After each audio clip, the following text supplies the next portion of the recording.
Shalom, shalom.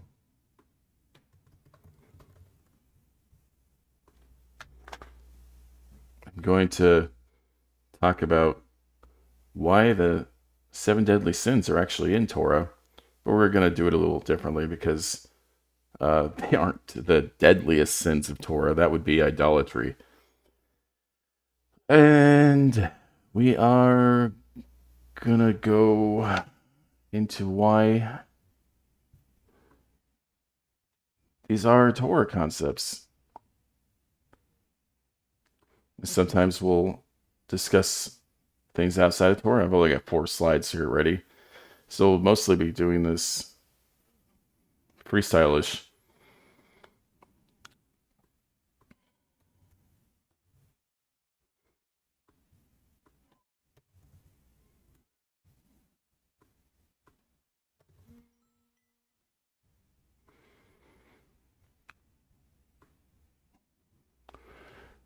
All right.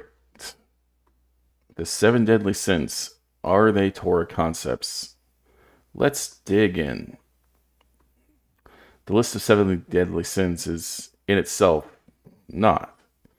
Torah does not directly list really any of these sins directly. Some of them we could say they are, and more importantly, they aren't necessarily the most deadly sins. Catholics and Christians in general don't really understand levels of sin. A perfect example of this is, they believing that blood is required for atonement, right?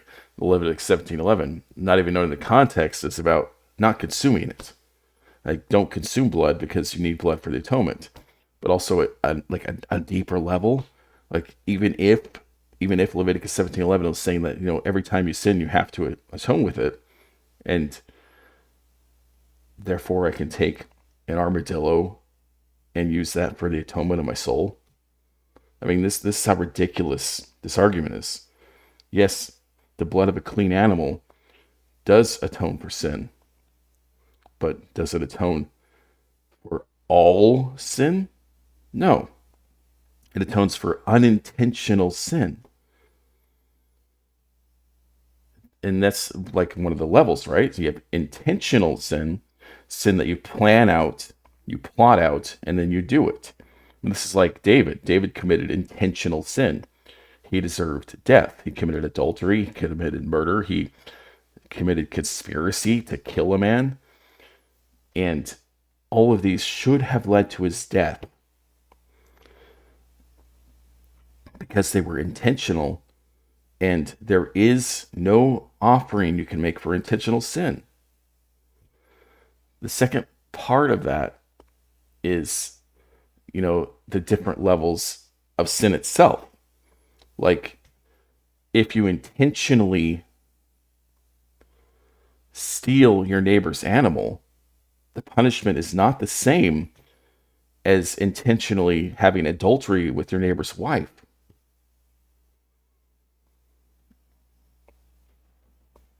These are great guides, I think, to really understand what Yah is telling us in Torah, to seek Him, to hear His voice, Shema, right? Shema Yisrael, Elhai Ehenu Adai Ehad. The Yahweh is our Elohim, and He is one. So let's seek Him with our whole heart and all of our might. So here's the list of the 7 deadly sins: lust, gluttony, greed, sloth, wrath, envy, and pride. And these are really interesting because, like abstaining from these, I would say, would make you a better person, even as an idolater, right? We don't want people running around that are greedy, slothful, wrathful, envy-filled, pride-filled, gluttonous, and lust-filled people, right? But can we explicitly prove from Torah that they're there? Sometimes they're not explicitly there. Sometimes it's a more implicit warning to avoid these behaviors. And this is what Father's really unlocked for me. It's like these subtle stories in Torah reveal what Father wants from our behavior,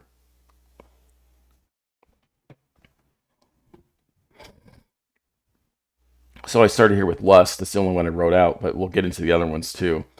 So in Sirach 9, and I don't think Sirach is Torah, it's just interesting, right? Don't be jealous of the wife you love. You will only be teaching her how to do you harm. Do not surrender your dignity to any woman. Keep away from other men's wives, or they will trap you. Don't keep company with female musicians, they will trick you. Don't look too intently at a virgin, or you may find yourself forced to pay a bride price. Don't give yourself to prostitutes, or you may lose everything you own. And that goes back to like Judah, right? Judah went to a prostitute, and this is really interesting as well. I don't know that this is going to work well.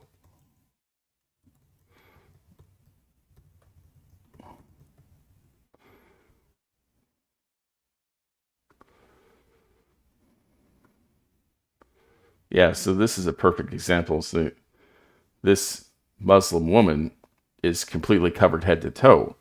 This is the way, I can't remember her name. I think it was, really don't remember her name for some reason. The woman that, Judah was supposed to give his son to was dressed like this in a way that no one recognized her. And this is the way that the prostitutes of the land dressed so that no one would recognize them. Because apparently, prostitution was still a shameful thing in that day. Tamara, that was what was in my head. Well, thanks, sister. All right. So, so don't go looking about in the streets or wandering around in rundown parts of the town. When you see a good-looking woman, look the other way. Don't let your mind dwell on the beauty of any woman who is not your wife. And this is this is an important truth statement. But it's not in written Torah, right? So we can, now that we've abandoned teachings, we can say, well, now I can look at a woman with lust and it's not adultery. Uh, okay. So you can have a lustful eye and still believe Father Yah is in your heart wholeheartedly, that you're serving him when you have that lustful eye. Many men have been led astray by a woman's beauty. It kindles passion if it were fire. Don't sit down to eat with another man's wife or join her for drink. And then again, this is like perfect wisdom. But Torah does not explicitly say this. I mean, why would I, a married man, go and sit with another man's wife alone?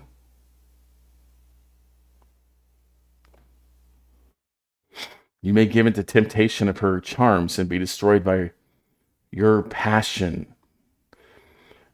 And now a strict Torah literalist will, of course, say, well, lust isn't a sin in Torah.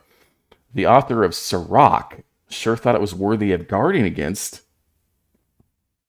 And these instructions are a great way to build up self-control, like we see in Joseph. Joseph is tempted by Potiphar's wife. And I'm sure she was a beautiful woman. But unlike his brothers, who all gave in to their base desires to reproduce with anything that moved, he had self-control to resist the desires of his lusting heart. The 10th word, and this is one that actually covers a few of those deadly sins. You shall not covet your neighbor's wife, and you shall not desire your neighbor's house. See, the neighbor's wife being coveted, this is where the lustful eye comes in. And this is what, Sirach was talking about, not to be with her even. Why would you set yourself up for a fall? And the 10th word is an elevated commandment. This is one that is very high up there because, if you're coveting, it's going to lead to other sin. But it also covers the sin of lust. It does. Lust is a form of coveting. When David looked out over his balcony, he didn't heed the wisdom we see in Sirach. He looked at this young maiden longingly, and his desire, his lust, his coveting of her was enticed to pursue her. He gazed on her nakedness and envied what he didn't have. He coveted it. He lusted for another man's wife. And what happens when you let this desire in your heart, like we see in Genesis 4, 6, 7? You know, he had his countenance had fallen. He had this envy come over him because he didn't have what Uriah had. He went and pursued that woman and committed adultery with her against the husband. Adultery is a form of theft. So looking on another man's wife, it is literally compared to longing, coveting for his other property, his house, his field, his slaves, his animals. You long for them, you desire them. It doesn't use the word lust, but indeed it doesn't, but it is implied in the action of coveting for something that does not belong to you. And let's go to number 2, gluttony. Now, gluttony is an interesting one because it's actually mentioned in the Torah, but it's mentioned before there's any actual commandment against it. I think it's 21:17-ish. Yeah, so this is about the rebellious son. And it starts kind of in verse 10 and goes through other domestic relationships. And then in verse 18 it says, if any man has a stubborn and rebellious son who will not obey his father or his mother, when they discipline him, he will not even listen to them. Then his father and mother shall seize him, bring him up out of the elders to the gateway of his hometown. Then they shall say to the elders of this city, this son of ours is stubborn and rebellious. He will not listen to our voice. He is a glutton and a drunkard. This is the only time in Torah these two words are used. And I've seen people defend that it's okay to eat how you want. It's okay to drink how you want because Torah doesn't explicitly say that you can't be a glutton and a drunkard. And in fact, here they would interpret this as meaning, well, this was just what they were saying, right? But okay. Why would they believe that gluttony and drunkenness are signs of rebellion? This is their proof that this is a rebellious son. And if he's rebellious to his earthly father and mother, how could he not be rebellious against Yah? It's key here. This is literally telling us, without telling us before, and this is why we have to look into and dig into something more implicit, something that is just beneath the layer of the surface, waiting for those truly seeking Yah to find. Why would gluttony and drunkenness be a sign of rebellion? And if you're not asking that, do you really want to seek Yah? So there are a couple places where I would go to here, right? Exodus 16. This is after Israel comes out of the wilderness. And they say, then they set out from Elim, and all the congregation of the sons of Israel came to the wilderness of Sin, which is between Elim and Sinai, on the 15th day of the second month after their departure from the land of Egypt. And the whole congregation of the sons of Israel grumbled against Moses and Aaron in the wilderness. And the sons of Israel said to them, would that we had died by the hand of Yahweh in the land of Egypt, when we sat by the pots of meat. What? You mean they were gluttons in Egypt? Maybe this is part of why Father allowed them to be hungry in the desert, to drive out that gluttony. You see, just because they were in slavery doesn't mean they weren't well fed.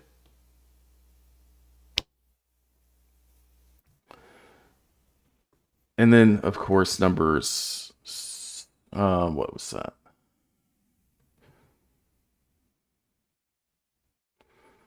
I think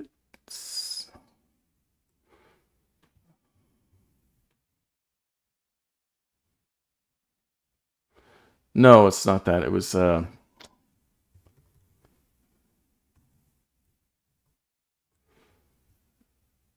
where is that passage at?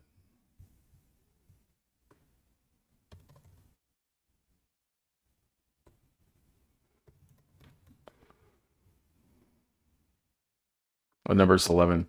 So Numbers 11, they're again complaining about this, right?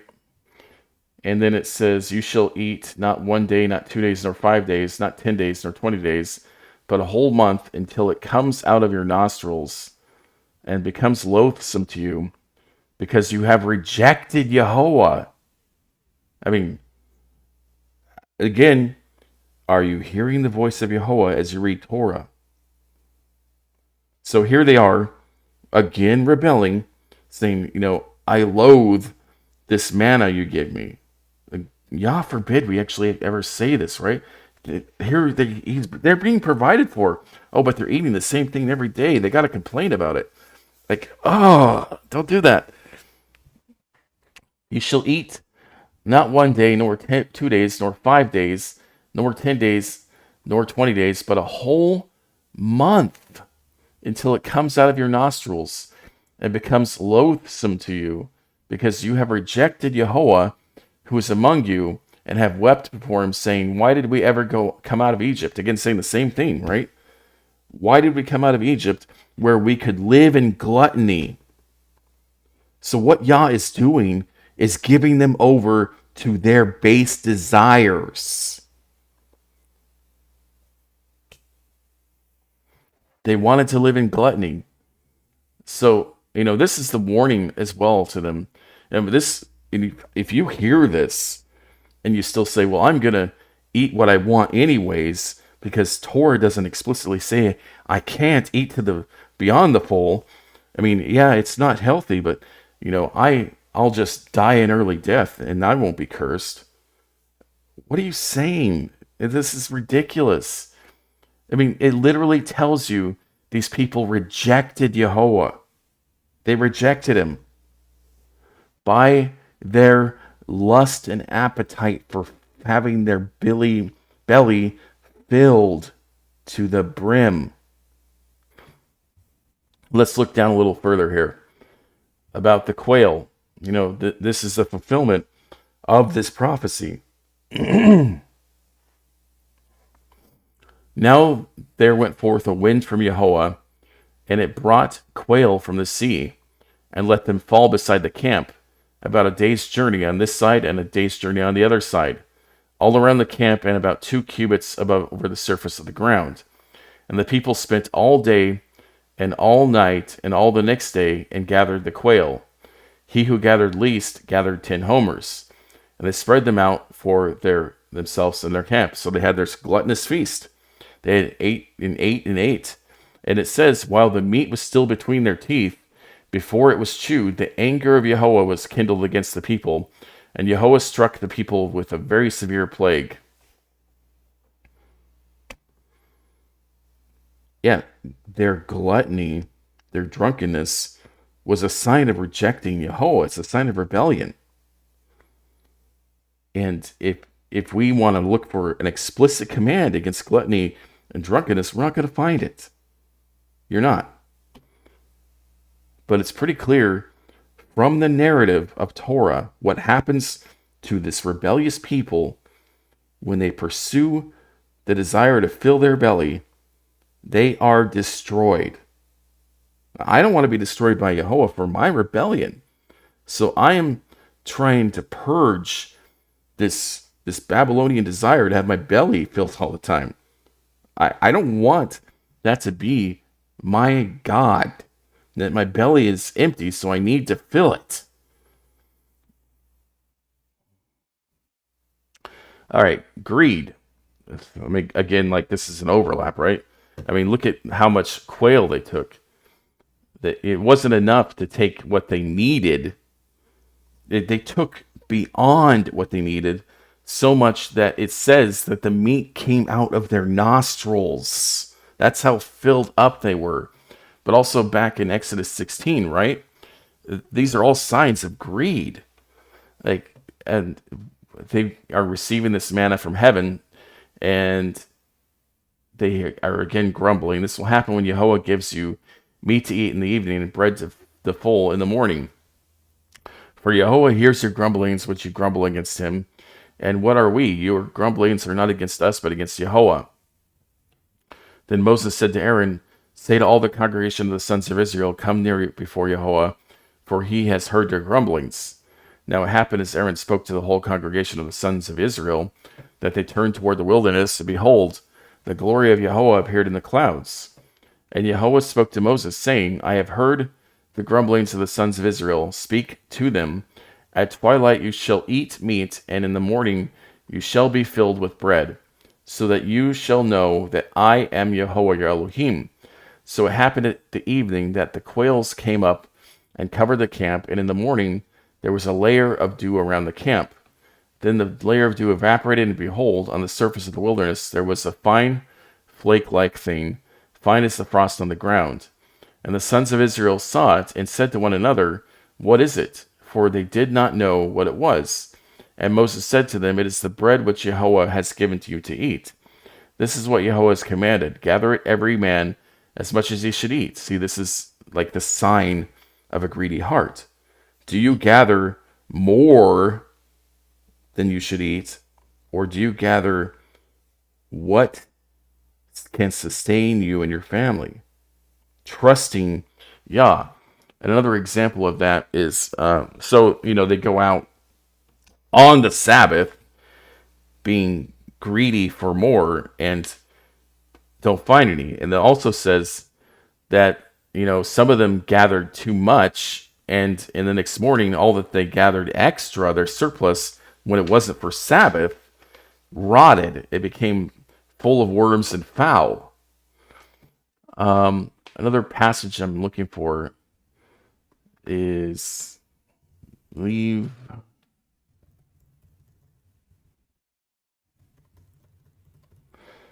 Part of Torah tells us that when we're harvesting, and of course a bunch of New Testament passages are coming up,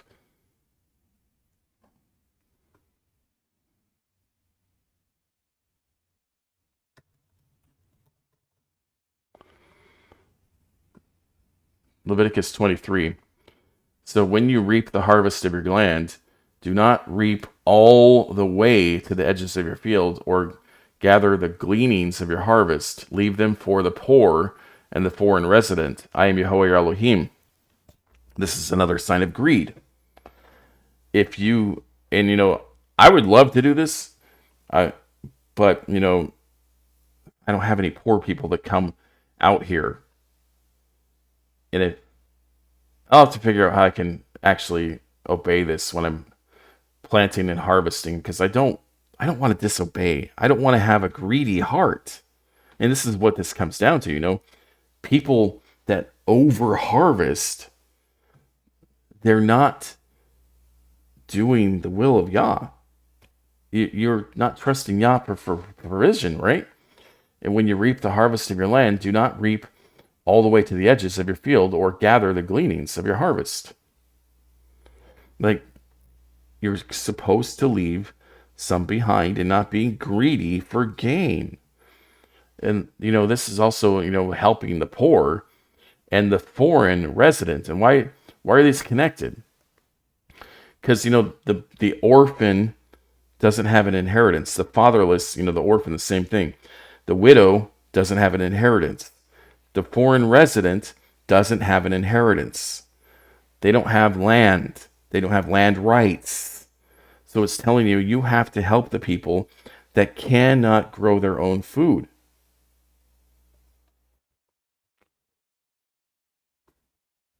All right, let's go back to our list here. Sloth. Now, this is an interesting one.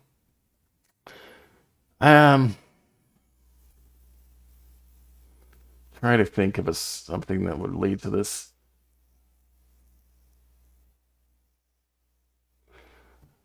I keep hearing read the curses, so let's do that. Leviticus 26.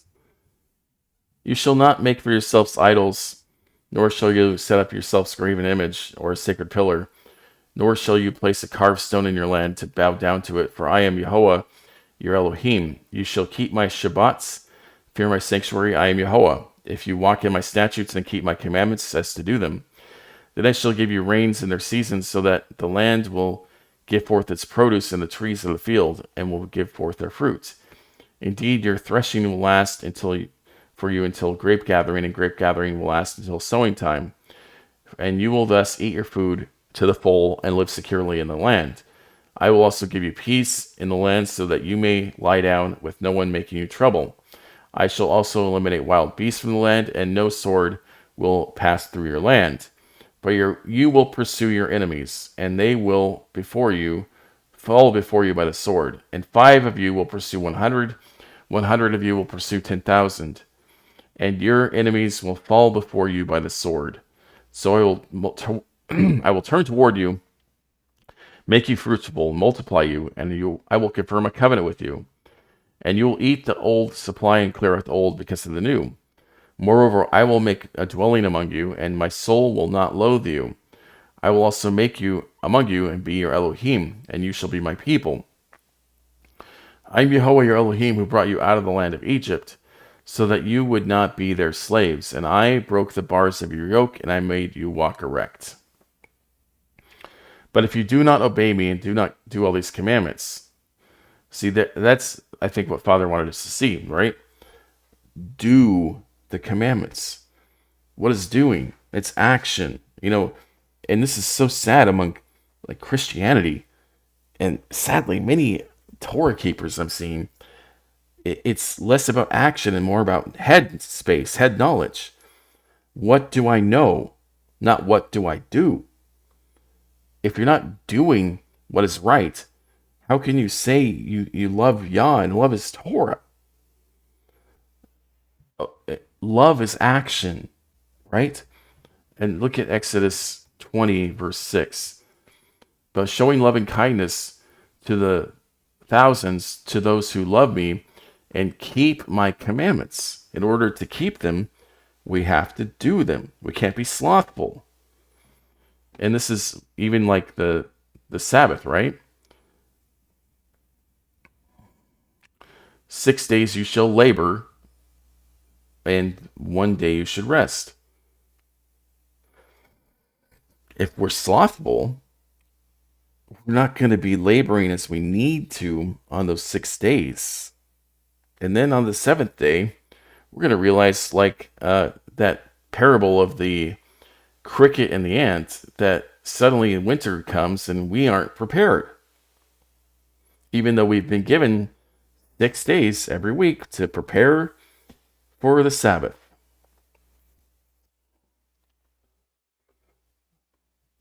Wrath. This one's easy. And again, it doesn't say that you shall not be wrath-filled, but it does say you shall not take vengeance. Leviticus 19:18.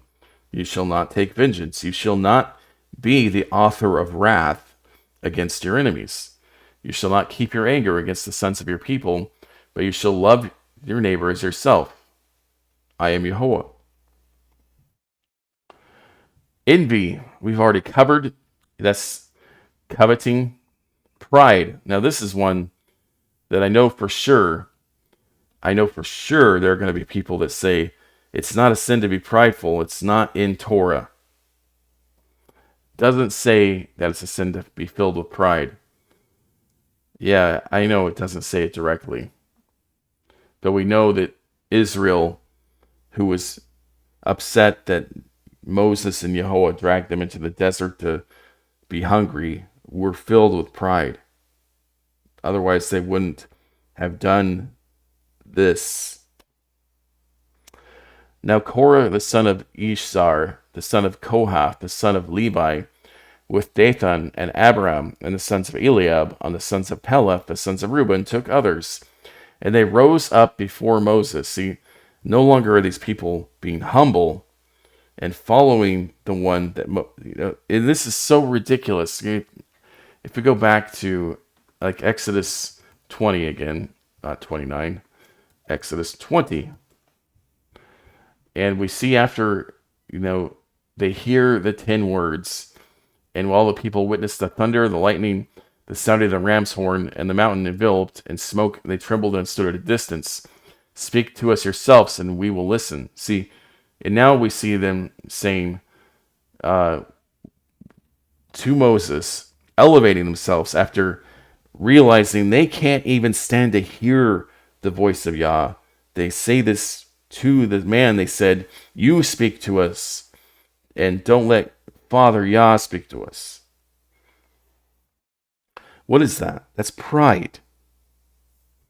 Together with some of the sons of Israel, 250 leaders of the congregation, and those called upon the assembly, men of renown.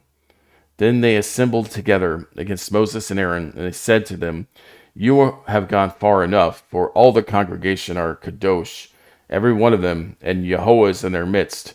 So why do you exalt yourselves above the assembly of Yah?" And this is something I've talked about in the past. Like, Moses could have been like another man and just started calling these men blind fools.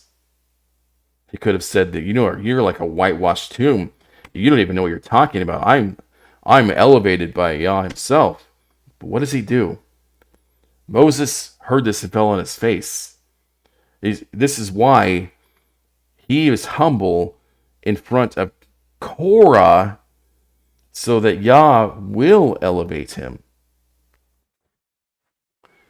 And he spoke to Korah and all the congregation, saying, "Tomorrow morning Yahweh will show who is his and who is kadosh, and will bring him near to himself, even the one whom he will choose, he will bring near him to himself.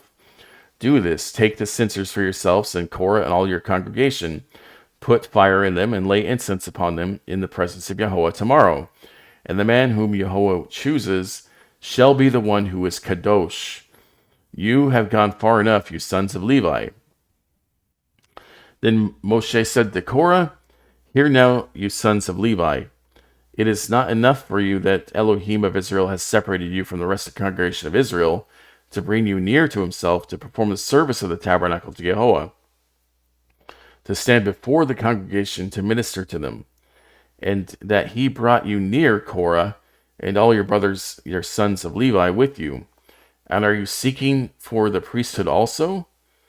Therefore, you and all your congregation who are gathered together against Yahweh, but as for Aaron, who is he that you grumble against him?" Then Moses sent a summons to Dathan and Abiram, the sons of Eliab, but they said, "We will not come up." And this is another sign of pride, right? When you're asked to appear, you in your pride think, I'm too good to go and stand before this man who is a representative of Yah.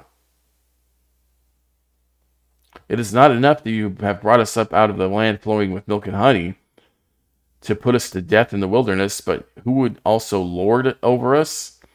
Indeed, you have not brought us into a land flowing with milk and honey, nor have you given us any inheritance of fields and vineyards. When you put the eyes of these men, we will not come up. And then Moses became very angry and said to Yahweh, "Do not regard their offering. I have not taken a single donkey from them, nor have I done any harm to them." And Moses said to Korah, "You and all your congregation be present before Yahweh tomorrow, both you and they along with Aaron, and each of you take his fire pan and put incense on it. And each of you bring his censer before Yahweh, 250 fire pans. Also you and Aaron shall each bring his fire pan." So they each took his own censer and put fire on it and laid incense on it. And they stood at the doorway of the tent of meeting with Moses and Aaron. Thus Korah assembled all the congregation against them at the doorway of the tent of meeting. And the glory of Yahweh appeared to all the congregation. And then Yahweh spoke to Moses and Aaron, saying, "Separate yourselves from among this congregation, that I may consume them instantly." But they fell on their faces and said, "O Elohim, Elohim of the spirits of all flesh, when one man sins, will you be angry with the entire congregation?" And then Yahweh spoke to Moses, saying, "Speak to the congregation, saying, Get back from around the dwellings of Korah, Dathan, and Abiram." And Moses arose and went to Dathan, and Abiram with the elders of Israel following him.